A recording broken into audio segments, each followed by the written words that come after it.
오늘 창세기 32장 전체를 한번 읽어보겠습니다. 32장 3절부터 유은경 성도부터 읽어가도록 하겠습니다. 이번 주차 말씀은 8주차 파라샤입니다. 바 이실라흐, 그래서 샬라흐라는 보내다라는 그런 뜻이 있죠. 그래서 여기 3절을 보시면 야곱이 세일 땅 에돔 들에 있는 형 에서에게로 자기보다 앞서 사자들을 보냈다. 그래서 보내다, 이게 이제 샬라흐라는 동사예요. 그래서 이번 주 파라샤 제목이 됐습니다. 바이실라흐.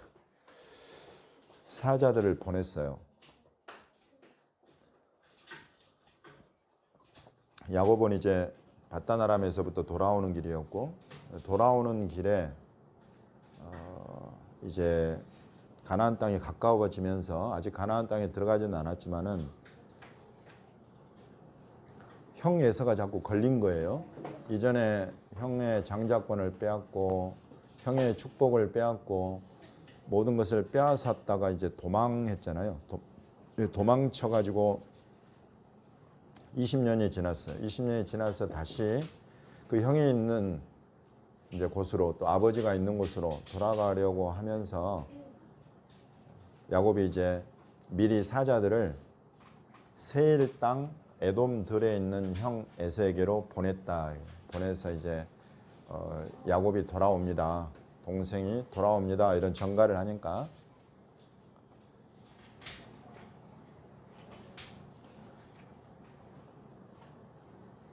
에서의 반응이 6절을 보시면은 사자들이 야곱에게 돌아와 이르되 우리가 주인의 형 에서에게 이른즉, 이제 에서에게로 가서 야곱이 하라고 한 말을 하고 나니까 에서가 400명을 거느리고 주인을 만나려고 온다 이거예요.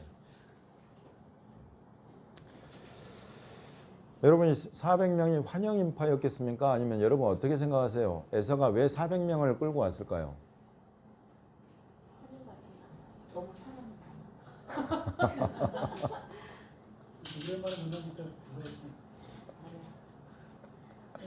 너무 많아. 환영 치고는 이렇게 400명을 거느리고 오려면은 돈도 많이 들 텐데 환영하려고 이 정도까지는 아닐 것 같아요. 야곱이 뭐 재산을 뺏은 것도 아니고 배심했을 수 있지. 그냥 뭐 도망가서 오래 타지당하는 데로. 근데 400명을 끌고 여러분 에서가 그 에돔 세일산에서 지금 야곱을 만나는 곳은 무슨 강가예요? 야복강이죠. 그래서 세일산에서 야복강까지는 가까운 거리겠습니까? 상당히 멀어요. 상당히 먼 거리를 400명을 데리고 간다. 지금 우리 유은경 성도가 잘 지적했어요. 그 비용이 보통 비용이 드는 게 아니에요. 그 정도 인파를 끌고 간다는 것은. 뭐 그 정도 비용을 드는 것을 감수하고서라도 이렇게 400명을 끌고 간 것은 환영의 뜻이었을까? 아니면 다른 의도가 있었을까? 하는 거죠. 여기에 에서의 의도는 성경에 뚜렷하게 나오진 않습니다. 에서의 의도가 뚜렷이 나오진 않아요. 그런데 400명을 끌고 온다는 그 소식을 듣고 야곱의 반응이 어때요? 7절을 같이 한번 읽어보겠습니다. 7절 시작. 야곱이 심히 두렵고 답답하여 자기와 함께한 동행자와 양과 소와 낙타를 두 떼로 나눴다. 8절도 한번 읽어보겠습니다. 이르되 에서가 와서 한 떼를 치면 남은 한 떼는 피하리라. 야곱은 400명이 온다는 소식을 환영으로 들었어요? 아니면 다른 어떤 걸로 들었어요? 예, 자기를 지금 쳐서 죽이려고 한다. 이렇게 지금 받았어요. 이거를 400명은.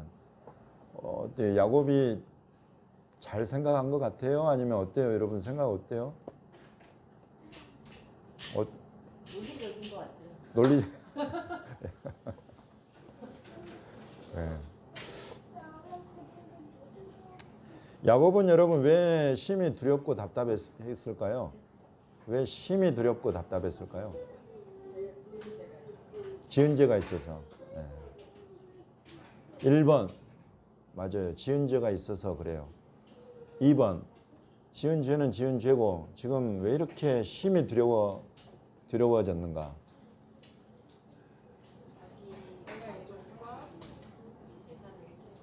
자기 가족과 재산을 전부 다 잃어버릴 수 있는 상황이다.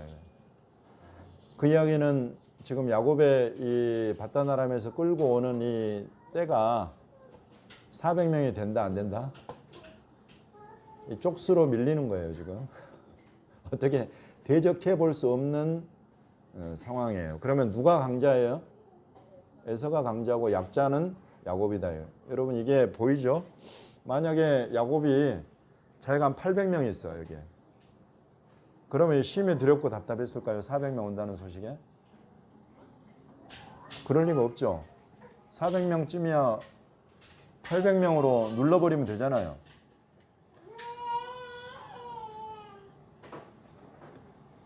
지금 여기에서 보여주고 있는 것은 야곱이 여전히 형 에서보다 약한 사람이다 이거예요.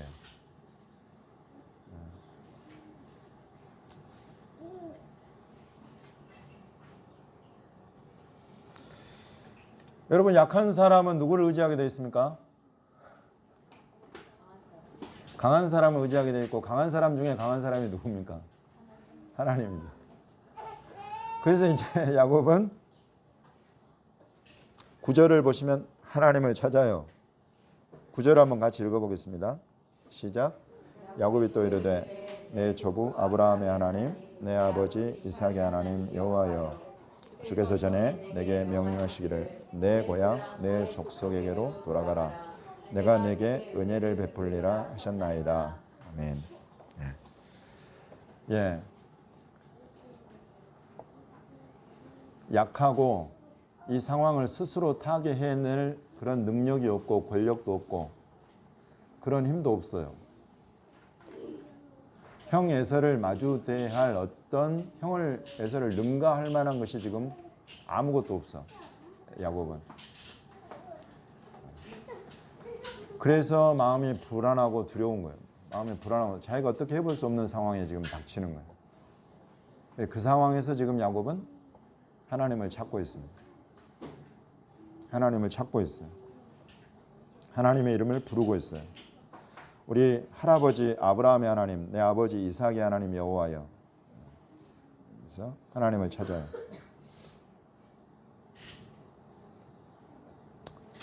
10절을 한번 같이 한번 읽어보겠습니다. 10절 시작. 나는 주께서 주의 종에게 베푸신 모든 은총과 모든 진실하심을 조금도 감당할 수 없사오니 내가 지팡이만 가지고 이 요단을 건넜더니 지금은 2때나 이루었나이다. 여기 10절을 보시면 나는 주께서 주의 종에게 베푸신 모든 은총과 모든 진실하심을 조금도 감당할 수 없다 이런 고백이 나와요. 이걸 조금도 감당할 수 없다라고 지금 우리말로 번역이 된 요 히브리어가 참 흥미로운 히브리어예요.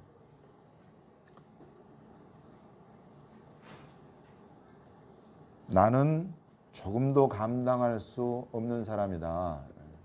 무엇을? 하나님이 내게 베푸신 그 은총과 진실하심을 내가 조금도 감당할 수 없는 사람이다라는 고백을 하는데 이게 히브리어로는 이게 굉장히 여러 말로 풀어놓으면 이게 히브리어로는 간단해요. 까탄티 그래요. 까탄티. 까탄이라는 히브리어는 작다라는 뜻이에요. 작다. T는 전미사의 1인칭 전미사. 그래서 나는 작은 자입니다. 이런 고백이에요. 내가 조금도 감당할 수 없다라는 요 말로 풀어놓은 요 히브리어 단어는 딱 한 단어예요. 까탄. 까탄은 작다. 나는 작은 자입니다. 나는 하나님의 은혜를, 하나님의 진실하심을 감당하기에는 너무 작은 자입니다. 그것을 받기에 나는 너무 작은 자입니다. 어쩌면 내가 너무 작은 자여서 하나님의 이 은혜와 이 진실하심이 내게는 너무나 간절하고 절실하게 필요했는지도 모르겠습니다 하는 신앙 고백이죠. 하나님 앞에. 여기 모든 은총과 모든 진실하심이라는 이 단어는 히브리어로 여러분 제가 여러분에게 항상 기회 닿을 때마다 말씀드리는 헤세드와 에메트. 헤세드는 헤세드와 에메트는 하나님의 성품을 드러낼 때 항상 나오는 두 개의 중요한 핵심 단어예요. 그것이 모세가 하나님 앞에 서서 하나님의 얼굴을 내게 보여주십시오 했을 때 하나님이 하나님의 성품을 나타내실 때에 여호와로라 여호와로라 이렇게 하시면서 그 인자가 많고 인자와 진실이 많은 하나님이다 라고 할 때 인자와 진실로 번역된 단어. 지금 여기에서는 모든 은총과 진실하심 이렇게 나와 있어요. 그리고 이것이 예수님을 소개하는 요한복음 1장 그곳에 율법은 모세로부터 하나님이 주셨지만은 은혜와 진리는 예수 그리스도로 말미암아 온 것이다 라고 사도 요한이 이야기할 때 그 은혜와 진리예요. 지금 진리예요? 네, 진실이에요? 한 단어를 그렇게 진리와 진실 둘로 번역을 해요. 조금 우리가 느끼는 건 다르잖아요. 진리랑 진실이랑. 맞아요. 좀 다를 수 있어요. 근데 가령 이런 요한복음에 또 이런 그 예수님의 말씀 속에 하나님은 영이시니 예배하는 자가 영과 진리로 예배할지니라고 번역한 데도 있고 신령과 진정으로 예배할지니라고 번역된 데도 있어요. 그래서 진실, 진정 이거하고 진리 요거하고 지금 같이 한 단어를 그렇게 번역하고 있는데 지금 이야기한 대로 그 진리라는 말하고 진정, 진실이라는 단어하고는 굉장히 다른 단어죠. 우리로 봐서는. 근데 어떤 히브리어로는 한 단어를 지금 그렇게 풀어내고 있어요. 에메트라는. 뭐에 가까워요, 그러면? 뭐가요? 에메트가 보시기에 진리에 가까운 거예요? 진실에 가까운 거예요? 우리가 진리라고 말할 때 진리의 속성과 연관되어 있어요. 진리의 속성. 진리의 기본적인 속성은 여러분 항상 과거나 현재나 미래나 절대 변하지 않는다는 거예요. 그것이 진리의 속성이고 그것이 진정성이고 그것이 진실이에요. 그렇게 연결이 돼요. 그래서 하나님은 저와 여러분 우리 한 사람 한 사람에 대해서 진리시다, 진정이시다, 진실하시다. 변하지 않으신다. 변하지 않으신다. 여러분 이 속성이 왜 중요하냐면 우리는 항상 변하기 때문에 그래요. 우리 마음, 우리 감정, 우리 상황은 항상 변해. 우리 의지도 변해요. 그런데 하나님께는 변하지 않는 것이 있다 이거예요. 그 변하지 않는 진정성으로 내게 찾아오신 하나님. 여러분 이것이 위대한 신앙 고백입니다. 이것을 알아버린 사람은 절대 포기하지 않게 돼요. 지금 이곳에서도 이 위중한 상황에 지금 정말 자기 목숨과 자기 처자들과 자기의 모든 소유가 절단 나버릴 수 있는 이런 상황에 지금 야곱의 입에서 나오는 신앙 고백이 이건 거예요. 하나님 나는 작은 자입니다. 나는 까탄입니다. 나는 작습니다. 그런 작은 나이지만 그런 작은 자에게 찾아오신 하나님은 헤세드와 에메트의 하나님이셨습니다. 은혜와 진리로 인자하심과 진정함으로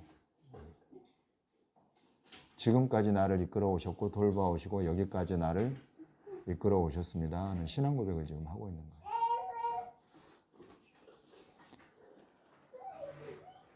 내가 이 지팡이 하나 가지고 이 요단을 건넜다. 20년 전을 지금 돌아보고 있는 것입니다. 20년 전에 내가 이 지팡이 하나만 가지고 요단을 건널 때 그때부터 하나님은 베델에서 내 꿈속에 사닥다리를 통해서 나타나시더니 지난 20년 그 험악한 자기보다 더 사기꾼 같은 그런 라반을 만나가지고 생고생하고 돌아오는데 어떻게 보면 이제 요 바로 우리가 읽은 이 바로 전장에 31장에 그런 라반이 뒤에 쫓아와가지고 이제 자기 소유를 다 뺏어가고 자기 처자들 다 데리고 가버려도 할 말이 없는 상황인데 하나님이 그 상황에 개입하셨죠. 그래서 라반의 꿈에 나타나가지고 선악간의 이 일에 대해서 절대 말하지 말아라. 네가 그동안 한 짓을 생각을 해라. 하나님이 라반에게 경고하셨기 때문에 라반이 그냥 돌아가게 됐고, 그것을 딱 해치고 지나고 나니까 이제 형 에서를 맞닥뜨리게 되는 거예요. 형 에서한테는 자기가 잘못했어. 라반과의 관계에서는 라반이 자기한테 잘못했지만 형 에서와의 관계 속에서는 자기가 잘못한 거예요. 욕심나는 건 다 뺏었어. 장자권도 뺏었고 축복도 뺏었고. 근데 그 사람이 지금 400명을 데리고 오고 자기는 감당할 수 없는 그런 상황인 거예요. 사람이 세상 사람들은 말합니다. 예수 믿는 사람들 다 심신이 미약해가지고 약해 빠져서 신을 찾고 하나님을 찾고 그렇게 신앙생활 하는 건 아니냐. 여러분 어떻게 생각해요? 심신 미약 상태로 우리가 신앙생활 하는 겁니까? 그런 건 아니에요. 심신 미약 상태하고 내가 작은 자고 내가 약한 자라고 하나님 앞에 고백하는 것과는 다른 것입니다.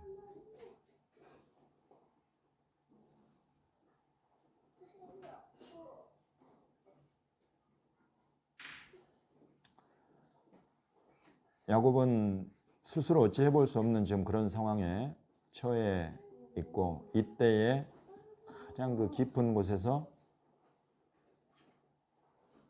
자기 모습에 대한 고백, 성찰, 또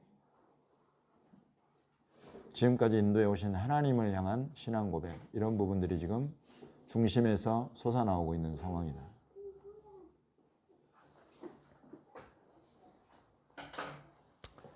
11절 한번 같이 읽어보겠습니다.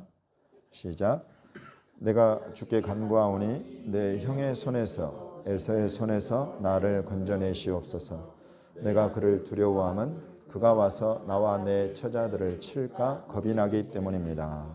솔직하게 지금 고백하고 있어요. 그리고 기도하고 있습니다. 솔직하게 고백하고 구하여 건져주십시오라고 간구하고 있어요.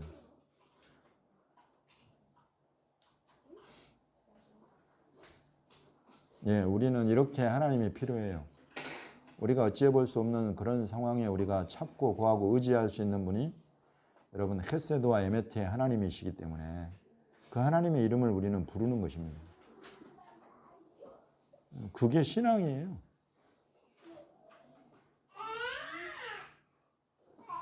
지금 이 상황을 정직하게 솔직하게 그대로 고백하고 사람에게 친한 친구에게 이야기하듯이 사정을 그대로 이야기하는 거예요. 이야기하고 도와주십시오 하는 겁니다.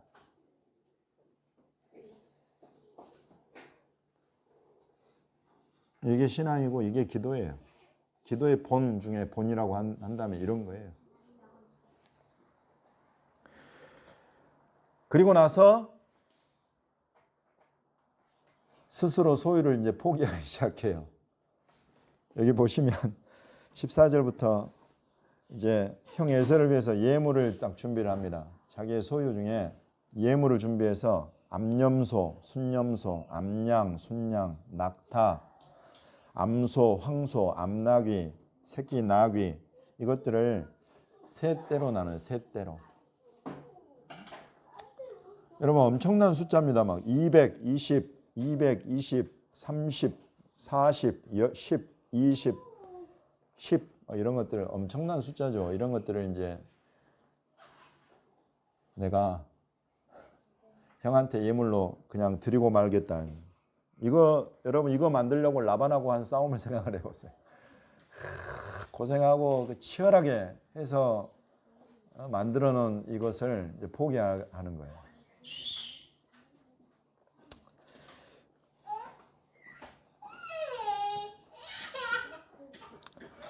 그리고 이제 24절에 여러분 한번 24절 한번 보겠습니다. 24절 한 절만 한번 같이 읽어보겠습니다. 시작. 야곱은 홀로 남았더니 어떤 사람이 날이 새도록 야곱과 씨름하다가 다 보냈어요. 다 앞서 보내고 야곱 혼자 이제 딱 남았는데 이 밤중에 어떤 사람이 찾아와서 야곱하고 이제 씨름을 하고 이 씨름하는 요 상황은 뭐 저와 여러분이 잘 아는 그런 상황이죠. 그래서 씨름을 해서 야곱이 이겼습니다. 이제 결론으로는 졌지만은 여튼 야곱이 이겼어요. 그래서 이제 그 사람이 야곱의 허벅지 관절을 딱 쳐가지고 이제 어긋나가지고 이제 다리를 절게 되는 그런 상황이 됐는데 여튼 이 사람이 이제 야곱의 이름을 바꿔줍니다. 이제부터는 내 이름을 야곱이라 안 하고 이스라엘이라 하겠다. 이렇게. 여러분 야곱은 무슨 뜻이에요? 이름 야곱의 뜻. 네, 뒤꿈치. 네, 뒤꿈치를 붙잡고 나왔다 그래서 야곱, 에케브 이런 게 발 뒤꿈치라는 이런 뜻이에요. 그래서 뒤꿈치, 발 뒤꿈치 이런 그 이름의 뜻이 들어요. 발 뒤꿈치가 여러분 뭐 신체상에 중요하지 않은 부분은 없지만은 머리에 비해서 발 뒤꿈치 그러면 여러분 뭐예요? 하찮은 거예요, 하찮은 거. 야곱은 하찮은 사람이었어요. 작은 자였고 하찮은 사람이었어요. 근데 그런 하찮은 발 뒤꿈치 같은 그 뱀이 물어도 상하지 않는 곳이 어디예요? 발 뒤꿈치를 뱀이 문다잖아. 그렇지만은 여인의 후손은 그 뱀의 정수리 머리를 쳐버릴 것이다. 이게 메시아 예언이잖아요. 그렇게 등장하는 데가 이 발 뒤꿈치예요. 그러니까 그런 하찮은 약한 이런 곳이에요. 사람의 몸에 있어서 큰 타격을 주지 못한다. 이제 이런 곳이다 이거예요. 근데 그 이름을 이스라엘이라고 바꿔준다 이것입니다. 이스라엘이라는 이름은 무엇이 영광입니까, 여러분? 엘이 들어간 것이 영광이에요. 엘이 뭐예요? 하나님이에요. 하나님. 엘로힘, 엘. 이 사람이 나타나서 야곱의 그 하찮은 그 이름 안에다가 이름을 바꿔서 하나님을 그 이름 안에 딱 넣어줘 버려요. 그래서 이스라엘, 하나님과 사람과 겨루어 싸워서 이겼다, 겨루다 이런 뜻이 이스라 안에 들어가 있어요. 이스라엘, 하나님과 겨루어서 이겼다, 겨룬 자. 이렇게 야곱이 이스라엘이 되기 시작합니다.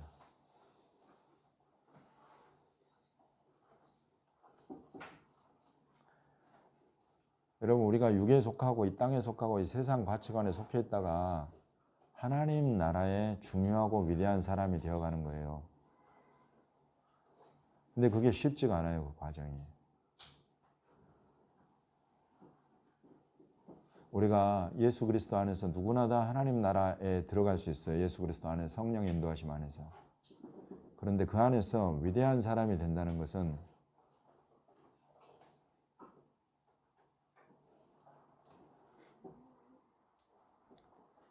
치러야 할 대가가 또 있어요. 경험해야 될 경험치가 달라져 버려요.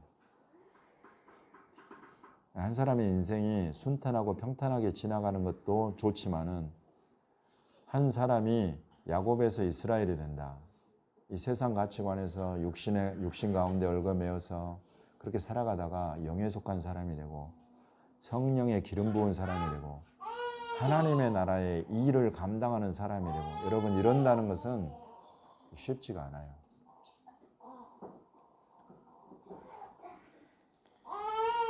근데 지금 아브라함, 이삭, 야곱은 어떻게 보면 본인들의 의사와 상관없이 하나님의 부르심이 있어요. 그것은 나중에 지나가 보면 헤세드와 에메트를 경험하게 되는 길이지만은 그 부르심이 쉬운 길이 아니에요.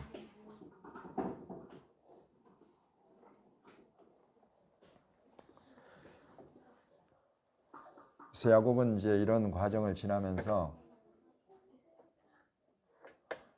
하나님의 이름을 자기 이름 안에 가지게 되는 그런 놀라운 은혜 안으로, 영광 안으로 들어가게 됩니다.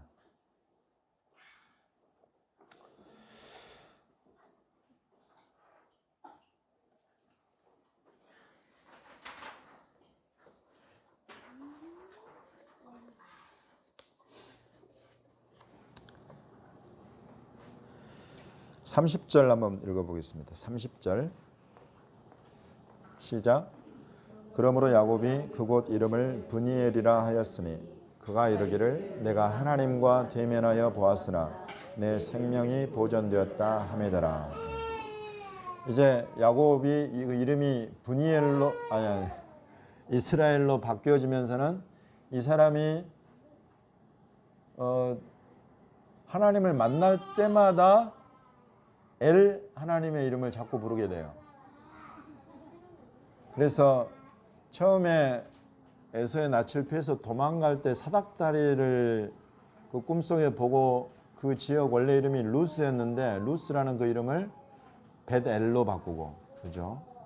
지금 이곳 이 씨름한 이 사람의 이름을 물어보는데 이 사람이 어찌하여 내 이름을 묻느냐 이러면서, 그렇지만은 이 사람을 축복하고 이름을 바꿔주고, 그러고 나서 이제 이 사람이 이 야곱이 이곳 이름을 브니엘로 지어서 불러요. 브니엘 그러는데 히브리어로는 원래 푸누엘이 푸누엘. 그래서 이거를 굳이 우리말로 지금 뭐 발음 표기를 옮긴다면 브니엘이 아니라 브누엘 이렇게 바꿔야 되는데 왜 브니엘로 바꿨는지는 잘 모르겠어요. 영어도 전부 다 푸누엘인데 히브리어는 여튼 푸누엘이고 그걸 굳이 바꾼다면 브누엘이. 여튼 중요한 거는 엘이라는 이름이 들어가고 푸누라는 요거는 판이라는 얼굴이라는 뜻이었어요. 하나님의 얼굴을 내가 이곳에서 대면하여 봤다 이거예요. 씨름을 통해서 이제 그런 하나님의 얼굴이란 그런 뜻을 가지죠. 아무튼 이 사람은 이제 자기 이름에도 엘이라는 이름이 들어가고 결국 이 사람이 가는 모든 곳에 남는 그 지명들 이름들이 다 엘로 다 끝나게 돼요. 이런 은혜 안으로 야곱은 들어가게 됩니다. 에서는 어떻게 됐습니까? 에서는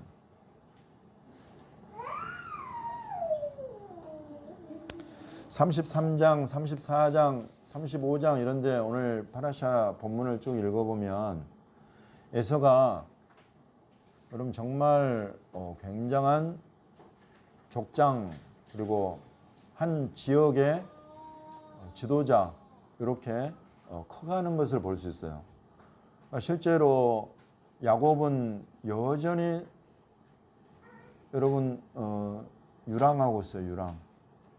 자기 거처, 자기 땅 제대로 갖지 못하고 계속 움직여 다녀. 근데 실제로 그 축복을 야곱에게 빼앗긴 에서는 세일산을 거주지로 하면서 그곳에 호리 족속을 원래 아마 호리 족속이 있었던 것 같아요. 세일산에. 근데 그 족속보다도 강대해지고 커지면서 수많은 족장들이 그 허리에서 나오게 되고 그 세일이라는 에돔이라는 한 지역에 이제 조상이 됩니다. 조상. 그리고 그곳에 여러분 우리가 잘 아는 유명한 유적지가 하나 있는데 그 에돔 땅 세일산 에돔 땅 안에 뭐가 있을까요? 우리가 너무 잘 알고 세계 그 뭡니까 웬만한 다큐멘터리에 다 다루는 거 페트라. 페트라가 이 관할구역 안에 있어요. 네? 굉장히 멋있고 이거는 그 멋있고 웅장할 뿐만 아니라 완전 요새 중에 요새예요. 그러니까 이제 지금으로 봐서는 관광지니까 이런 우리가 멋과 웅장함 이런 것들을 따지지만 옛날로 봐서는 죽고 죽이는 싸움 전쟁터예요. 그런 곳에 있어서 이런 곳은 천혜의 요새. 그래서 그 위쪽에 딱 자리 잡고 있으면 수많은 군대가 밑으로 와도 싸그리 다 몰살시킬 수가 있어요. 그래서 굉장히 교만해지죠. 세력이 굉장히 커지고 강대해지고 그러면서 교만해져요. 그럼 옛날에 거기가 세일산이었나요? 세일산에서 좀 아래로 내려가요. 근데 이제 세일산을 본거지로 한 에돔 지역이 만들어지는데 그 에돔 지역 안에 페트라가 지금 들어가 있어요.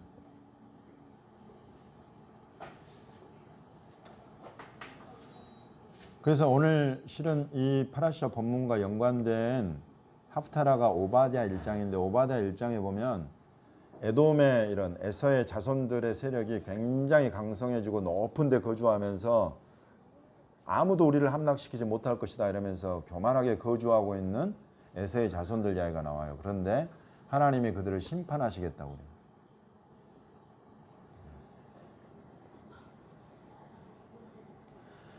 왜 심판하시느냐면 그 형제인 야곱이 굉장히 어려움에 처해. 이게 참 희한해요. 하나님의 백성들, 하나님의 이름을 가진 나라와 민족과 백성들이 계속 어려움에 처한다는 것은 굉장한 아이러니예요. 근데 야곱의 후손들이 큰 어려움에 처한 상황에서 형제로서는 마땅히 그들을 도와주고 보살펴 주는 것이 마땅한데 오히려 그들을 공격하고 야곱을 공격하고 어려움에 처하게 만드는 사람들 편에 서 가지고 그 형제를 더 어렵게 만들어 버려요. 하나님 보시기에 악하다 이거예요. 지금 이곳에서 우리 33장 여러분 우리가 읽지는 않았지만은 이제 이 둘이 목을 막 이렇게 목을 이렇게 하고 포옹하고 울고 서로 형제간에 정을 나누고 막 그런 모습이 나와요. 그리고 야곱이 준비한 예물들 다 받아가고 나중에 아버지 임종 함께 지키고 장사 지내고 그러잖아요. 야곱과 에서가. 그런 다음에 쭉 시간이 지나면서 그렇게 형제간에 이런 우애 있게 살면 좋을 것을 그러면 하나님의 큰 축복 안에 계속 있을 텐데 에서가 그렇게 악해져 버립니다. 교만해져 버립니다. 야곱은 이름이 이스라엘로 바뀌어가지고 뭔가 좋은 일들과 막 영광스러운 일들과 커지고 막 창대케 되고 이런 일들이 있을 줄 알았는데 물론 그렇게 되는 것도 있지만은 계속 어려움을 맞닥뜨려요. 하나님을 찾지 않으면 안 될 상황 안에 계속 들어가요. 이게 아이러니예요. 신앙인들의 아이러니가 이런 데 있어요. 우리가 굉장히 잘되고 강성하고 비대해지면 희한하게 인간의 속성이 하나님을 발로 차게 돼 있어요. 하나님을 발로 차게 되는 순간 여러분 모든 비극이 시작이 돼요. 영적으로 육적으로. 지금 대한민국 기독교가 어느 틈엔가 이 부요함과 강성함과 창대케 되는 것에 이 세상 가치관과 같은 가치관을 가지게 돼요. 여러분 이스라엘을 통해서 보여지는 것은 계속적인 고통과 고난이 있어요. 물론 영광과 하나님의 위엄과 하나님 나라의 비밀과 지혜와 계시를 드러내는 놀라운 그런 축복이 있어요. 그런데 하나님은 이 백성이 끝까지 하나님을 놓지 않도록 하시는 그런 은혜가 있는 거예요. 그리고 그것은 놀랍고 고난 아니면 그렇게 하나님을 찾고 하나님 앞에 나오질 않아.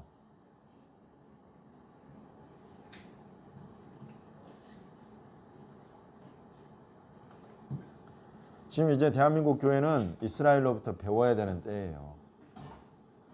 이스라엘을 다루시고 이끌어 가시는 하나님의 그런 역사, 섭리 이런 것들을 통해서 여러분 정말로 큰 걸 우리 대한민국 교회가 보고 배우고 품어야 됩니다. 지금 우리가 이스라엘의 구원을 위해서 이런 사역을 하는 것이 정말 중요한 것은 여러분 이런 축복의 통로 역할을 해요. 대한민국 교회에 이스라엘을 하나님께서 어떻게 다루시고 이끌어 오셨는가 그 지혜와 계시를 풀어내는 축복이 있는 거예요. 그 속에 드러나고 나타나는 하나님 계시가 있어요. 그것을 보아야 교만해지지를 않게 돼요. 교만해서 돌이켜서 회개하게 되는 거예요. 야곱의 고백이 까탄티라는 이 고백이 여러분 우리 입술에 계속 머물러 있기를 바랍니다. 여러분 그런 심령 그 사람의 삶 속에 하나님의 헤세드와 에메트가 계속 부어지는 것입니다.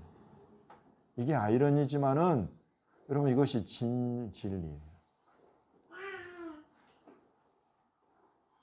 우리가 커지고 창대해지고 강해져도 입술에서 나오는 고백은 까탄티라는 고백이 있어야 그 심령이 복된 심령이다 이것입니다. 이것이 얼마나 어려운지 우리 무슨 장자 하나 딱 맞게 되면 사람이 변해요. 저는 확인을 못했지만 제 아내가 그러더라고요. 뇌의 구조가 바뀐대요. 장자를 딱 받게 되면. 이런 이 심령이 하나님의 헤세드와 에메트에서 멀어지는 심령이 되어버려요. 그렇지만 장자를 맞고 나서도 내가 까탄티라고 하나님 앞에 고백할 수 있는 그런 심령이 되어야 된다는 말이죠. 여러분 이것은 은혜예요. 나는 이런 은혜가 저를 사로잡고 여러분을 사로잡기를 바랍니다.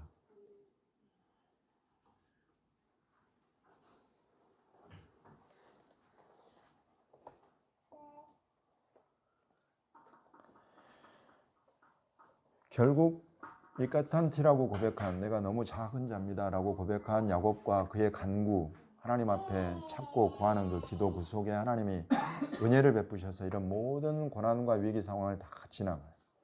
다 이겨가요.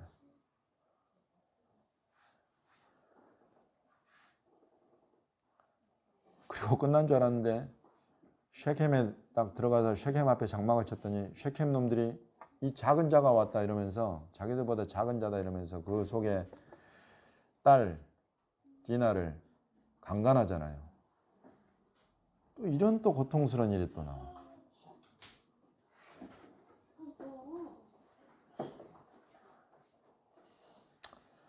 그래서 야곱이 나중에 이제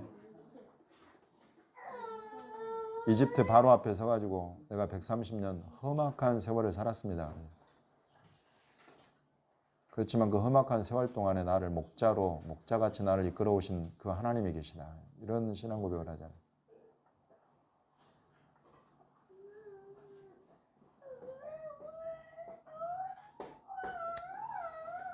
한 시대가 감당할 그 시대의 사명이 있습니다. 그 사명은 어쩌면 계속 작은 자로 유랑하는 그런 것일 수도 있어요.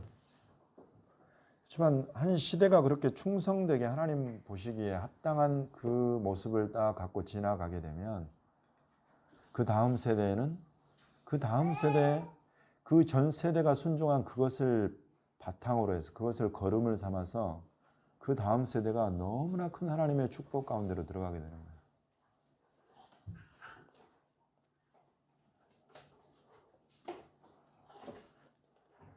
이스라엘의 구원을 위해서 우리가 기도하고 힘쓰고 있습니다. 나는 그것에 하나님이 성령을 부으셔서 이 시대, 이 세대, 우리 세대에도 큰 구원 역사를 보게 해주시기를 원해요.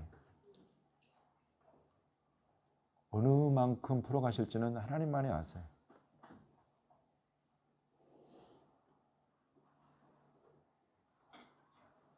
사모함으로 간구함으로 내가 하나님의 헤스드와 에메트 없이는 이거 감당할 수 없다고 까탄티라고 고백하는 그 고백이 계속되는 한은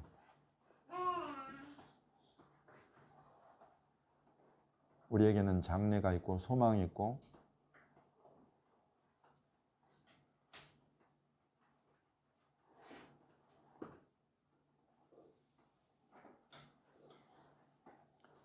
주님이 함께 하시는, 주님이 동행하시는 그런 은혜가 있을 줄로 믿습니다. 이 믿음 안에, 이 은혜 안에 지금 내게 주신 이것을 감사하면서 계속 기도하고 간구하면서 주님 앞에 서갈 수 있게 되기를 예수님의 이름으로 축복합니다.